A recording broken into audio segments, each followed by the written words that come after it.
Hey, welcome back folks. Brad here again at Harvey RV Marine, here to do another walk around video for you. Today, we're gonna be doing the brand new 2024 Winnebago Access 30BH.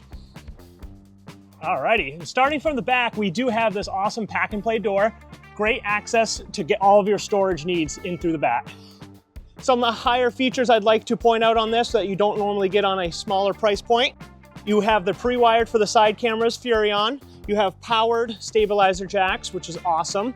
They are using a more durable aluminum than typical stick and tins. And then moving along, they do a heated underbelly with tanks that are heated as well. And then moving back to here, they also have a small outdoor kitchen, a little refrigerator, and a griddle cooktop.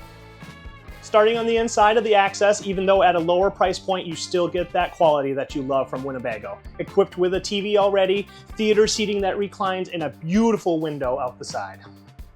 More things that make this Winnebago Access stand out at this price point is a full-size stainless steel sink. You have a 3-burner cooktop.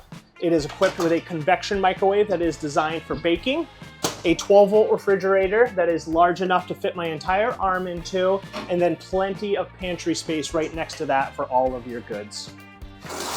Even though it is just a bathroom, I had to talk about it. It's not often that you get a bathroom big enough to spin around with your elbows out in a corner bunk like this. Another really unique thing about this bunk unit is a privacy door, something you don't often see like this. Underneath here, we do have that added storage to lift up so you can access it from the back and get everything in through here easily. And then for everybody who doesn't have kids, also consider this unit because these do double as awesome storage. Thanks guys for following me around on another walk around video. This was the 2024 Winnebago Access 30BH, and my name is Brad here at Harvey RV Marine, and I hope to see you guys soon.